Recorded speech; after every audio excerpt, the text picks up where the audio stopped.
പ്രിയദർശിനി പദ്ധതിയിൽ നിന്ന് സർക്കാർ ജീവനക്കാരെ ഒഴിവാക്കണമെന്ന് മുസ്ലിം ലീഗ് ഭരിക്കുന്ന ഒതുക്കുങ്ങൽ പഞ്ചായത്തിന്റെ പ്രമേയം.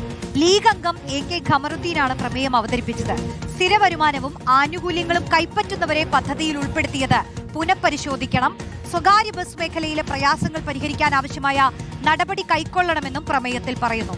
മുബഷീർ പി അക്ബർ ചേരുന്നു. മുബഷീർ, അർഹതയുള്ളവരെയാണ് ഉൾപ്പെടുത്തേണ്ടത് എന്നുള്ളതാണ് ഈ പ്രമേയത്തിൽ പറയുന്നത് അല്ലേ? അതിനൊപ്പം തന്നെ നമുക്കറിയാം സ്വകാര്യ ബസ് മേഖല വലിയ പ്രതിസന്ധിയിലൂടെയാണ് പോയിക്കൊണ്ടിരിക്കുന്നത്. അപ്പോൾ അതിനുകൂടി ഒരു പരിഹാരം വേണമെന്നും പ്രമേയത്തിൽ എടുത്തു പറയുന്നു.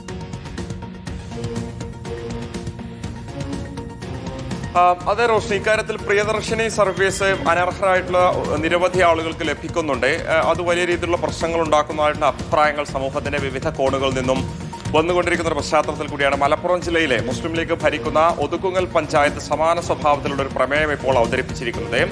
ഇക്കാര്യത്തിൽ അവർ ചൂണ്ടിക്കാണിക്കുന്നത് സ്വകാര്യ ബസ് സംഘടനകൾ വലിയ പ്രതിസന്ധി നേരിടുന്നുണ്ട് എന്ന വിഷയങ്ങൾ ഉൾപ്പെടെ ചൂണ്ടിക്കാണിച്ചുകൊണ്ടാണ് മുസ്ലിം ലീഗ് ഭരിക്കുന്ന ഒതുക്കുങ്ങൽ പഞ്ചായത്തിൽ ഇത്തരമൊരു പ്രമേയം അവർ അവതരിപ്പിച്ചിരിക്കുന്നത്. സൗജന്യ യാത്ര, അതായത് പ്രിയദർശിനി സർവീസിൽ നിന്നും സർക്കാർ ജീവനക്കാരെ പൂർണ്ണമായിട്ടും ഒഴിവാക്കണമെന്നുള്ളതാണ് പ്രമേയത്തിലൂടെ ആവശ്യപ്പെടുന്നത്.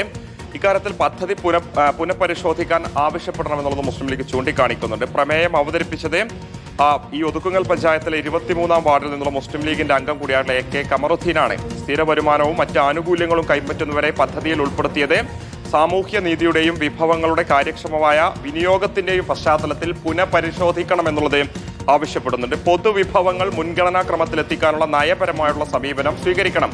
സ്വാഭാവികമായിട്ടും പ്രിയദർശിനി സർവീസുമായി ബന്ധപ്പെട്ട് നേരത്തെ ഉണ്ടാക്കിയ ഗൈഡ് ലൈൻ അത് പുനഃപരിശോധിക്കാൻ തയ്യാറാക്കണമെന്നുള്ളതാണ് ലീഗ് ഭരിക്കുന്ന ഈ പഞ്ചായത്തിന്റെ പ്രധാനപ്പെട്ട ആവശ്യം. അതോടൊപ്പം തന്നെ സ്വകാര്യ ബസ് മേഖല സാമ്പത്തിക പ്രതിസന്ധി നേരിടുന്നുവെന്ന വിവിധ സംഘടനകൾ, സ്വകാര്യ ബസ്സുമായി ബന്ധപ്പെട്ട് പ്രവർത്തിക്കുന്ന വിവിധ സംഘടനകൾ പഞ്ചായത്തിൽ പരാതി നൽകിയിട്ടുണ്ട്. ആ പരാതി ഉൾപ്പെടെ പരിഗണിച്ചുകൊണ്ടാണ് ഇത്തരം ഒരു പ്രമേയം അവതരിപ്പിച്ചു എന്നുള്ളതും അവർ പറയുന്നുണ്ട്. അവരുടെ പ്രയാസങ്ങൾ പരിഹരിക്കാൻ ആവശ്യമായിട്ടുള്ള നടപടികൾ കൈക്കൊള്ളണം എന്നുള്ളതും പ്രമേയത്തിലൂടെ ആവശ്യപ്പെടുന്നുണ്ട്. അവരുടെ പ്രയാസങ്ങൾ പരിഹരിക്കാനുള്ള പ്രധാനപ്പെട്ട ആവശ്യമെന്ന് പറയുന്നത് ഈ വിധത്തിൽ സമൂഹത്തിൽ ഉന്നത നിലയിലുള്ള വ്യക്തികൾ, ഇതിൽ അനർഹരായിട്ടുള്ള വ്യക്തികൾ എന്നതൊക്കെ തന്നെ പറയപ്പെടുന്ന സർക്കാർ ജീവനക്കാരെ മാറ്റി നിർത്തിക്കൊണ്ടുള്ള ആ രീതിയിലുള്ള ഒരു പുനഃപരിശോധനയ്ക്ക് ഈ ഒരു സർവീസുമായി ബന്ധപ്പെട്ട് തയ്യാറാകണമെന്നുള്ളതാണ് പഞ്ചായത്ത് ഈ പ്രമേയത്തിലൂടെ ആവശ്യപ്പെടുന്നത്.